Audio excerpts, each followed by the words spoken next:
Welcome to Issues and Answers with Diane Kinderwater.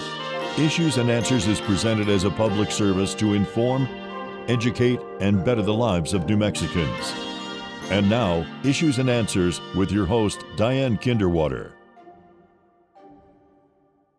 Welcome to the program. It's up to you. It's all in your hands. It's your choice. It's my choice. It's our vote. We're the ones who are going to be able to decide who we want to run state government on our behalf. We give them the power with our vote, and we all know there is a very important primary coming up June 2nd to decide who's going to run in the race on November 2nd. Now here at KCHF TV, thanks to the channel and to Issues and Answers with Diane Kinderwater, we're dedicating a half an hour of our time, our airtime, to help inform you. So you get a look at these candidates, you get to hear from them, and you get to decide if you want them representing you. You want to give them the power with your vote. So again, I appreciate this channel for giving us the opportunity to introduce you to the candidates who are running in this upcoming primary, candidates who will be on the ballot. Now, we've invited the candidates. Those who have accepted will be on the air, and we've included many of the state-run offices. We couldn't include all of them this election cycle, but we know we do our darndest job to get a lot of the candidates on the air for you. So stay with us. Today we're going to introduce you to Manuel Lardizabal. He is running for Lieutenant Governor as a Republican, and he's going to share his vision for the state, his concerns, and why he is running, and how he wants to rise up New Mexico. So stay with us as we meet Manuel Lardizabal right after this. He's running for Lieutenant Governor. Welcome back to the program. So happy to introduce you to Lieutenant Governor candidate Manuel Lardizabal, who is running as a Republican in the Republican primary, which again is this June 2nd. Welcome to Issues and Answers. Thank you for having me. And welcome to our audience. Amen. It's a chance for them to get to know you. And again, this station is giving a whole half hour, which I think is remarkable. So people get to decide. And then it's up to them. I mean, you've done your job. You've thrown your hat in the ring. Yes. We've done our job by inviting you here. That's the voters' job to get out and vote, right? Come on. That's the truth. Why you first time running for the statewide office? You ran for a state Senate seat years ago, but this is your first time throwing your hat into the ring as Lieutenant Governor. Why would you want to do this, Manny? Well, first of all, it's a calling. It's something that the Lord called me to do. A lot of people ask me why I'm not running for governor, but 3 years ago, the Lord gave me a dream that I was going to be somebody's Joseph. And Joseph was second in command during a time of famine and great turmoil. And so with that dream, it called me. It's a calling. It's an assignment by the Lord for me to run as Lieutenant Governor, who's second. How did you do the calling? How did you get this message Well, from the well, it was a dream. It was a dream that the Lord gave me. Specifically, there's a voice in my dream that I know it's Him, and He said it's time. It's time for you to rise up, come from behind the pulpit, and actually give me a voice up in Santa Fe on the governmental seat. What do you think is so important that you had this calling? Why is it your time, someone like you, to run and lead in state government? Well, that's a good question, because a lot of people, me being a pastor, an entrepreneur, a business owner, I've seen the struggles and the battles. I've seen the battles that families have, people have, with the situation in our state. I've seen our state in a place of turmoil. And as a minister of the gospel and having a passion for our state and the people of the state, it's time for me to step from behind the pulpit and actually be a voice for the citizens of New Mexico, with the right mindset, though. What do you think the voice of New Mexico is, Manuel Lardizabal? What is that voice? Well, that voice, I think, is a governmental voice of our King Jesus. He was crucified King of the Jews. There's an authoritative voice that He carries that we carry. And I feel that's the type of change that New Mexico needs. It's a different sound, a different voice that needs to be released up in the roundhouse to be able to set an atmosphere. One thing with the Lieutenant Governor is that he's not only a part of the executive branch, but he's the president of the Senate floor. So he has a voice on how bills should be directed and what bills should be going forward. And that's an authoritative voice that I really feel that would really help bring change to our state. You have lived here all your life. Yes. Have a degree, worked in criminal justice system. Yes. As you said, you're an ordained minister. Yeah. You are an entrepreneur. You have a number of small businesses in our Yes. state. And also you have Rise Up New Mexico. Tell me a little bit about that. Rise Up New Mexico. Well, that came forward by my wife and I having a conversation that it's time for New Mexico to rise up to have a different purpose and identity. Traveling around the United States as ministers, talking to many people, the perspective and the look of what New Mexico is, it's not a pretty picture. The views are beautiful, everything's nice, the people are nice, but the situation that our state is in education, the economy and crime, a lot of people don't see our state very attractive. What are they saying to you? They're saying that because of the current government, the way it's run, the way it's situated, that it's not attractive for people to come and raise a family, for their children to go to the education. So we're ranked 50th in the nation. And the economy for businesses to come here is not very favorable. What do you think as Lieutenant Governor you would be able to do to change that? Well, with my experience, first of all, as an entrepreneur, me and my wife creating so many businesses and creating jobs, and also being part of a group of small investors. What we do, we invest in small mom and pop businesses where banks and lenders don't loan the money. We step in and we carry the note. So they would have the opportunity to actually get started and succeed and prosper. So you've been doing that here in the States? Oh yeah, we've been doing that here. But these businesses are going under. Yes. And you're holding the bag for them. They're going under because there's so much red tape. And the friendliness of the way it's structured to succeed in business, it's very tough. But because I believe in the people of New Mexico, and a lot of people, that's what they need. They need that opportunity, that break. And I really feel that we take that up to Santa Fe in the Roundhouse, we can change some things where businesses can succeed and actually stay and not leave. You know, unfortunately, a couple of our businesses, we moved from here to other states because it was more friendly. Not as if I have not heard that before. When you speak of friendly, what are you talking about? I'm talking about the way the government structures there's so much red tape. I mean, helping people get their business licenses, their certifications. There's just so much that's required.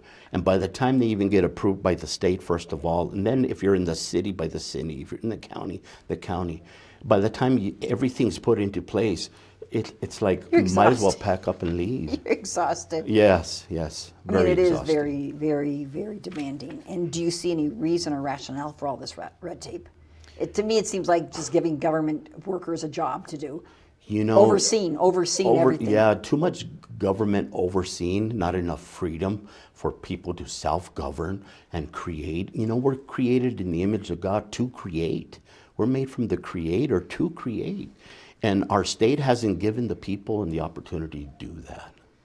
I see on your website that important of family and parents being parents instead of government oversight over families and children. Yes. Tell me a little bit about that, Manuel. Well, you know, I have children. Unfortunately, the education system is structured where the child has to meet the system doesn't meet where the child's at. And I believe in school choice.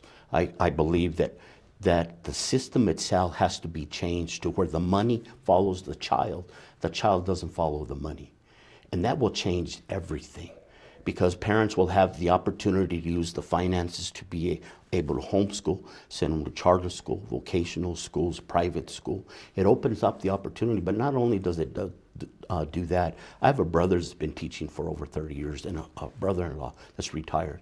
And one of the things they would tell me is the teacher-to-student ratio is just way too high, 30-1 in some circumstances. They spend maybe 12 to 15 minutes of actually teaching. So with this put into place, it would eliminate a lot of students by going to private schools, homeschooling, and the teachers would be able to have the opportunity to teach because the ratio between student and teacher is more beneficial for the teacher to be able to teach and instruct. Education is the future for our state. Yes, but it is. sadly, we've been ranked 50th at the Yeah. bottom Yes. for decades. Yes. For decades. Yes. And there has not been able to change. Do you consider us a poor state? Oh no. We the But we oil and hear- gas, and right, right, we got right. more That's money. what We got we more got. money in reserves and Yeah. sitting there. So we're not a poor state. We're a poor managed state. That's what it is.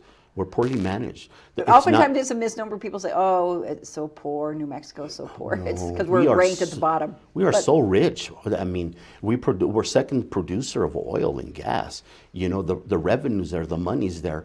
And it's not about how much money you put. I look at all the money they put into the education system. We're still ranked last. So it's poorly managed.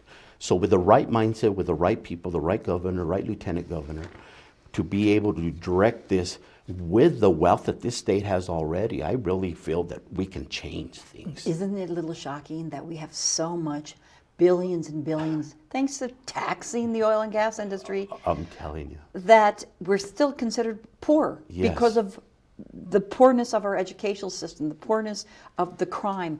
As you say, as you travel around the country, people point to us and say, oh, Yeah. it's not a good place to go to. But we're rich in all this money. Yes. So throwing money isn't the solution. It isn't. It hasn't been for 30, 40 years. No, it hasn't. It's about having the right mindset. For me, Scripture says that to have the mind of Christ. So imagine having the mind of God, having the mind of Christ, and fearing the Lord more than you fear man. That's how I'm going to govern.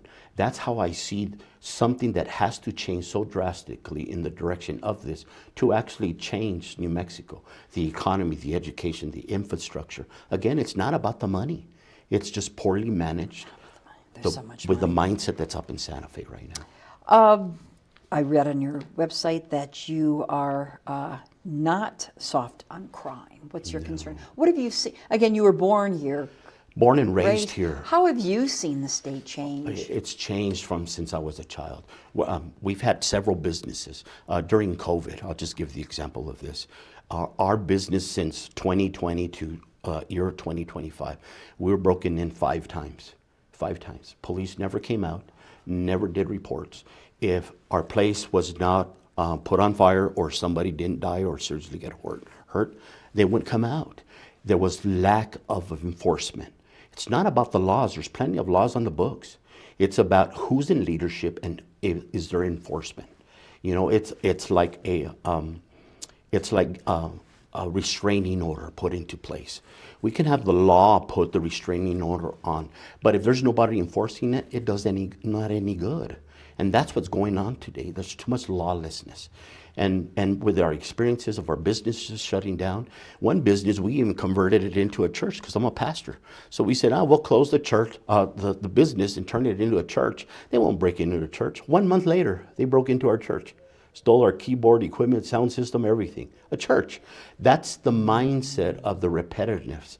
Because But who are these people? These are these people New that are- Mexicans? I mean, are these New Mexicans who were born and bred and raised here? a lot of them are. A lot of them are because the mindset, well, there's nobody enforcing it.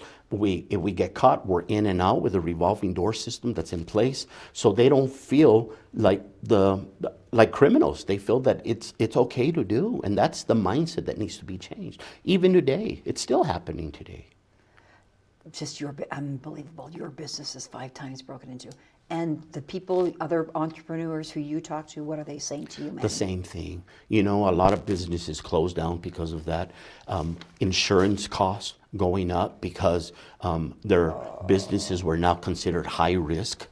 Not something that they did as a business owner, but because of somebody else that did the crime, that the insurance went up to ensure the places of businesses couldn't stay in business. Why does this, again, we elect people to represent us, but it hasn't changed. What's going on with the voters? Well, a lot of it is voter turnout. A lot of people don't see the importance of their voice and their vote. And that's one thing I want to say. It does make a difference. It's huge. You know, there's so many people that are registered, and it really doesn't matter what party. But the mindset of people in New Mexico feel that that the government's going to do whatever they're going to do. It doesn't matter if we vote or not. They're still doing whatever. It doesn't matter if we go represent ourselves during sessions in Santa Fe. It doesn't matter how loud our voice is. They still do what they're going to do. And that's the mindset that needs to be changed. This is why we need new government with a different mindset. So people can feel valued and their voice is heard and their vote feels important. Well, their voices are heard, but they keep electing the same thing. Well, it's because their voice has become an echo in the hallways in the roundhouse. That's all it's been. They'll give you the opportunity to speak, but that's all it does is echoes.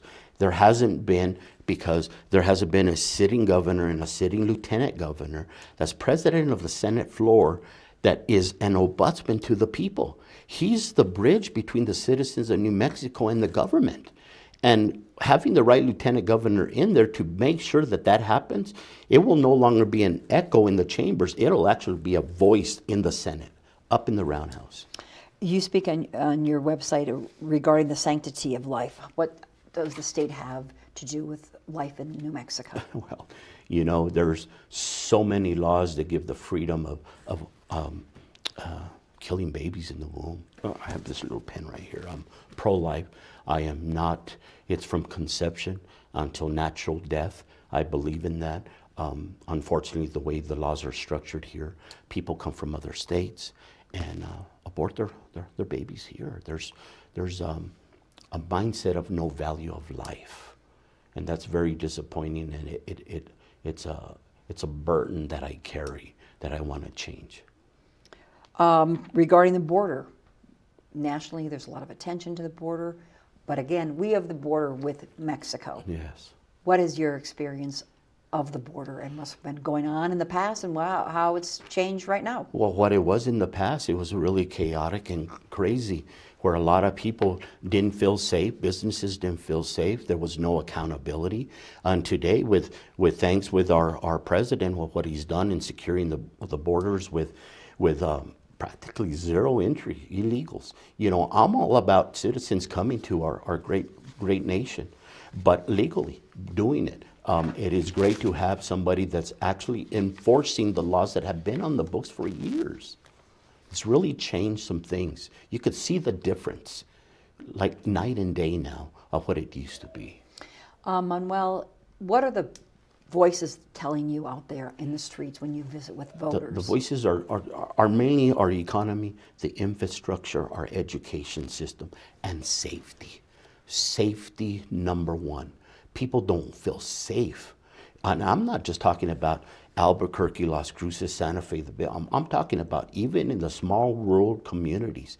They don't feel safe. What's going on there? Because they see the lack of enforcement, the mindset up in Santa Fe, not supporting the everyday citizens, not enforcing law, supporting law enforcement the way they should. The atmosphere that's been set in our state, they don't feel safe and they don't feel.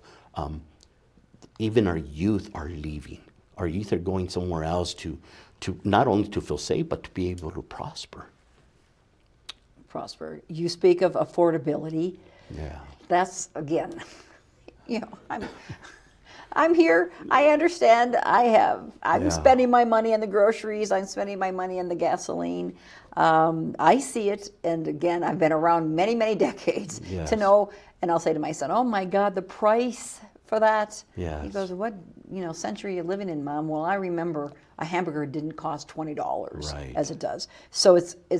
I'm shocked with it, but that's just pointing out mine. But what could you, as a lieutenant governor, do regarding affordability? Well, as a lieutenant governor, remember you're part of the executive branch. You're part of the governor's executive cabinet, but you're also the Senate, the president of the Senate floor.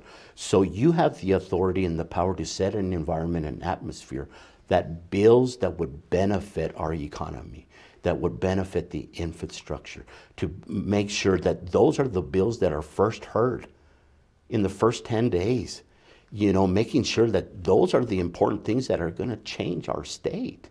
Instead of, legislating on some, I've heard some ridiculous legislation, the lowrider car being the official car. the Sometimes, bread. sometimes they discuss those while some bills are being Yes. processed. Yes. So they have to spend their time on some things. But I really feel that we can change the at a state level. Again, we are very prosperous, and I think that changing at the state level, the federal level, is another thing. But at the state level, as lieutenant governor, and with the right governor, I know that we can bring change to our economy and bring the prices down. change in our economy would be business, more jobs and such. But bringing the prices down of groceries, how can that be done? It can be done with the right structure put in place. Being business friendly, being a community estate that attracts big corporations, small mom and pop businesses, supporting everyday citizens, even at their workplace, where they feel that it's worth staying here and working for the businesses and the companies that exist here today. What about your employees? Have they been staying or leaving? But we've lost some. Right now, our businesses are mainly run by family members, my sons, my daughters, because they're going to stay. They're going to stay because, it's family business. But unfortunately, because of what's happened in the past, a lot of them have left. It's tough. It's tough out there. Regarding the roads and infrastructure, what have you seen out there? And again, we have billions of dollars. Again, traveling on my campaign all over, we've already hit over 23 counties now already, and just seeing the infrastructure and saying, boy, we have so much money. Why are we in the situation that we're in? Why don't they see the importance of infrastructure, of being a benefit for, especially with the First Nations people, the way things are laid out, being able to get, internet and access from one place to another. There's no excuse. There's no excuse. Well, part of it is we have all this money and finding people to do the work, though, too. I mean, yeah, and that's true. And again, and the it's plans because to a be lot ready, and when the money is there, but finding people to actually do the infrastructure. do the work is a huge thing, because a lot of companies feel safer doing the work in another state than they do here. Regarding healthcare access, when you're traveling around the state, you said you've gone as Lieutenant Governor candidate Manuel Lardizabal around the state. Yeah. What are they saying to you about healthcare access? Well, healthcare. Well, obviously, you in this past legislation, they finally passed something that a medical malpractice bill. So that's one step closer to what we need. But I'm hearing the lack of doctors, the lack of access, the waiting period to be able to get access to doctors is really, really a huge concern, not only in the rural areas, but also in the city. In the city as well. I've spoken to some young people because they're our future. And one is a nurse who said that, and he works, of course, in the medical field. His question is, what are the problems causing the shortfalls of medical providers, limited medical providers, and how can we change that? The lawsuits, the doctors, they're being sued for ridiculous little things.